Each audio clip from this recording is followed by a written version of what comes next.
ഇന്ന് കാണുന്ന ഏറ്റവും വലിയ ഒരു ചലഞ്ച് എന്ന് പറയുന്നത് ഈ എഡ്യൂക്കേഷൻ എംപ്ലോയ്മെൻറ്റ് ഗ്യാപ്പാണ്. ഈ കരിയർ എന്ന് പറയുമ്പോൾ നമ്മൾ എടുക്കുന്ന മേഖല ഒരു 10 വർഷം കഴിഞ്ഞിട്ടായാലും അവിടെ കാണുന്നു. അപ്പോൾ നമുക്കൊരു വിഷ്വലൈസേഷനാണ് വേണ്ടത്. ഒരു BCom MCom അല്ലെങ്കിൽ ഡിഗ്രി PG എടുക്കുന്ന വിദ്യാർത്ഥികളിൽ അല്ലെങ്കിൽ അങ്ങനത്തെ കരിയർ ആസ്പിറൻസിൽ അവർക്ക് എത്ര പേർക്ക് ഈ കരിയറിനെ പറ്റി അവരെടുക്കാൻ പോകുന്ന ഏരിയയെ പറ്റി കൃത്യമായൊരു ക്ലാരിറ്റി ഉണ്ടെന്നുള്ളതും നമ്മൾ ചിന്തിക്കേണ്ട ഒരു കാര്യമാണ്. ഒരു UGയോ PGയോ ഉണ്ടെങ്കിൽ അതൊരു എൻട്രി പാസ് മാത്രമാണ് ഒരു കരിയറിലേക്ക് എൻ്റർ ചെയ്യുക. അതൊരിക്കലും നമ്മളെ ജോബ് റെഡി ആക്കുന്നില്ല.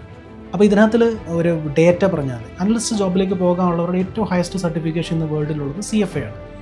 പക്ഷേ 40,000 പേര് ഒരു വർഷം എൻറോൾ ചെയ്യുന്നുള്ളൂ. അതിൽ തന്നെ ഈ ചാർട്ടർ സ്റ്റാറ്റസ് കിട്ടുന്ന 1.25% മാത്രമാണ്. ബാങ്കിങ് ആൻഡ് ഫിനാൻസ് സർവീസസ് മേഖലയെ പറ്റി സംസാരിക്കും. 2.5 ലക്ഷം ജോലികളാണ് കഴിഞ്ഞ 2030 ഈ മേഖലയിൽ വരാൻ പോകുന്നത്. പക്ഷേ 2024 ഡിസംബറിൻ്റെ കണക്ക് പ്രകാരം ഏകദേശം 3000 ചില്ലാന ആൾക്കാർ മാത്രമേ CFPയിൽ എൻറോൾഡ് ആയിട്ടുള്ളൂ.